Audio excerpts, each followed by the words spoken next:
திருவண்ணாமலை மாவட்டம் செங்கம் ஸ்ரீ வேணுகோபால பார்த்தசாரதி கோயிலில் வைகுண்ட ஏகாதசியையொட்டி சொர்க்கவாசல் திறப்பு நிகழ்வில் ஏராளமான பக்தர்கள் கலந்து கொண்டு சுவாமி தரிசனம் செய்தனர். இதுகுறித்த கூடுதல் விவரங்களை நமது செய்தியாளர் முருகன் வழங்க கேட்கலாம்.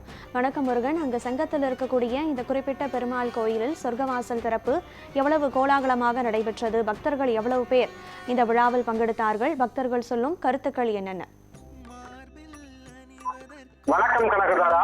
திருவண்ணாமலை மாவட்டம் செங்கம் பகுதியில் அமைந்துள்ள பிரசித்தி பெற்ற மிகவும் பழமை வாய்ந்த ஸ்ரீ வேணுகோபால பார்த்தசாரதி பெருமாள் கோவிலில் வைகுண்ட ஏகாதசி சொர்க்கவாசல் திறப்பு விழா வெகு விமர்சையாக நடைபெற்றது.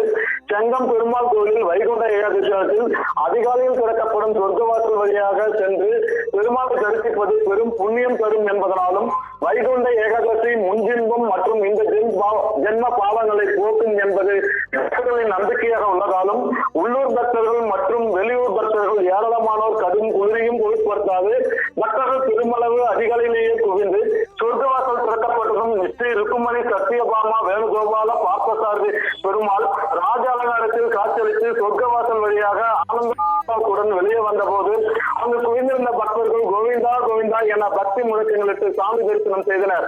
உள்ளூர் மட்டுமல்லாது வெளியூர் பக்தர்கள் ஏராளமானோர் இந்த நிகழ்வில் கலந்து கொண்டனர். விவரங்களை வழங்கியமைக்கு நன்றி முருகன்.